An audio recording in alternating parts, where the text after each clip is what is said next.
தூத்துக்குடி மாவட்ட ஆலந்தா கிராமம் அருகே விதிமுறைகளை மீறி அமைக்கப்பட்டுள்ள கல்குவாரியில் இரவு பகல் பாராமல் வெடிகள் வைத்து கல் எடுப்பதால் கிராம மக்கள் பாதிப்பு. விவசாயம் செய்ய முடியாத நிலை ஏற்பட்டுள்ளதாகவும், எனவே கல்குவாரியை மூட மாவட்ட நிர்வாகம் உடனடியாக நடவடிக்கை எடுக்க வலியுறுத்தி கிராம மக்கள் விவசாய நிலத்தில் இறங்கி போராட்டம்.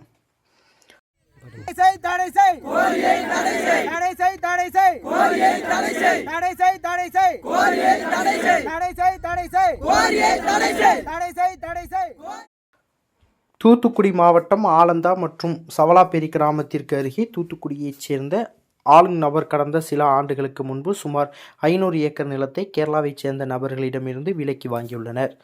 இந்த நிலையில் தான் வாங்கிய இடத்தில் அரசு விதிமுறைகளை மீறி முறையாக அனுமதி பெறாமல் கிராம மக்களிடம் கருத்து கேட்காமல் அரசு அதிகாரிகள் துணையுடன் கல்குவாரி அமைத்துள்ளனர்.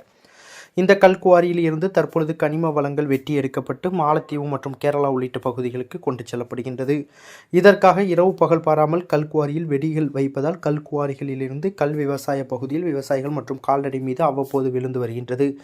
இதன் காரணமாக உயிருக்கு ஆபத்து சூழ்நிலையில் ஆலந்தா மற்றும் சவலாப்பேரி கிராம மக்கள் விவசாயம் செய்ய முடியாத நிலை ஏற்பட்டுள்ளது. மேலும் இந்த கல்குவாரியில் வெடி வைக்கும் நேரங்களில் ஆலந்தா மற்றும் சவலாப்பேரி கிராமங்களில் வீடுகளில் அதிர்வு ஏற்பட்டு மக்கள் அச்சத்துடன் வாழக்கூடிய சூழ்நிலை உருவாகியுள்ளது. மேலும் கல்குவாரியில் ஆழம் தோண்ட கிராமத்தில் உள்ள விவசாய கிணறுகள் தண்ணீர் குறைந்து விவசாயம் செய்ய முடியாத நிலையும் உருவாகியுள்ளது.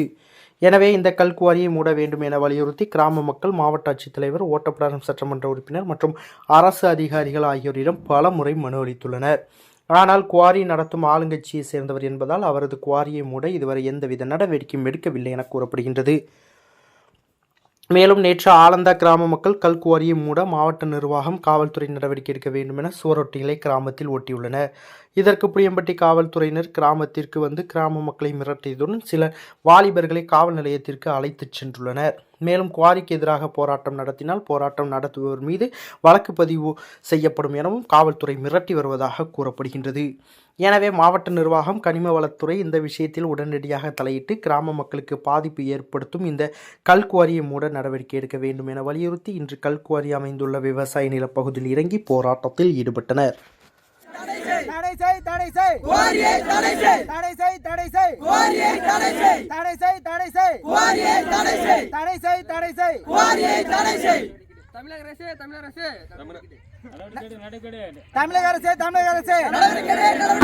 தூத்துக்குடி மாவட்டத்தில இருந்து ஆலந்தா கிராமத்துல இருந்து தேவின்னு பேசுறேன் சார். இங்க வந்து பாத்தீங்கன்னா எங்களுக்கு தலைமுறை விவசாயத்தை தவிர வேற எதுவுமே தெரியாது. எங்க ஊர் மக்களுக்கு வந்து நாங்களும் விவசாயம் தான் பண்ணிட்டு இருக்கோம். இப்ப வந்து குவாரின்னு சொல்லி ஒருத்தங்கிட்ட இருந்து இடம் வாங்கி ஆரம்பிச்சுட்டு இருக்காங்க. ஆனா அதுல இருந்து எப்போ கல் வரும், எப்போ யாரு இதுல மண்டையில உள்ளுனே சொல்ல முடியல. அதனால எங்க தோட்டத்துக்கு நிறைய பேர் வேலைக்கே வர மாட்டாங்க. ஒத்தையில எங்களால பார்க்க முடியல. தண்ணி கிணத்துல ரொம்ப வத்தி போச்சு சார். அதனால நாங்க போய் கலெக்டரேட்ட போய் பார்த்து 2 வருஷமா பெட்டிஷன் கொடுத்துட்டு இருக்கோம். ஆனா அவங்க எந்த நடவடிக்கையும் எடுக்கல. எம்எல்ஏட்டையும் கொடுத்தாச்சு, பிரசிடென்ட் எங்க கொடுக்கணுமோ கிராம சபை கூட்டத்துல கூட கொடுத்தாச்சு சார்.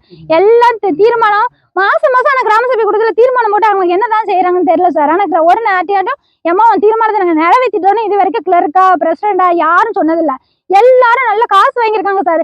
சொல்லப்போனா புளியம்பட்டி காவல்துறை கூட எங்களுக்கு தெரிஞ்சு காசு வாங்கியிருக்காங்க சார். ஒரு சப்போர்ட்டுமே பண்ண மாட்டேங்காங்க. நாங்க போய் ஒரு அதிகாரியை பார்க்கணும்னு சொன்னா எங்களை வந்து எங்க ஊர் மக்களை வந்து ஒரு 2 வண்டி போட்டு வந்து மறிச்சிட்டு நீங்க போகக்கூடாது வரக்கூடாதுன்னு ரொம்ப மிரட்டுறாங்க. அதே மாதிரி நேற்று பாத்தீங்கன்னா எங்க ஊர் பசங்க வந்து போஸ்ட் அடிச்சு ஒட்டும் போது எங்க குறை தீக்கணும்னு சொல்லி நாங்க ஊருக்கு போஸ்ட் அடிச்சு ஒட்டும் போது வந்து சவலாபுரியை வந்து மறிச்சிட்டு நீங்க ஒட்டுன போஸ்ட் எல்லாம் கிளிங்க, இல்லைன்னா நாங்க உங்க மேல நடவடிக்கை எடுப்போம், எஃப்ஐஆர் போட்டுறோம்னு சொல்றாங்க.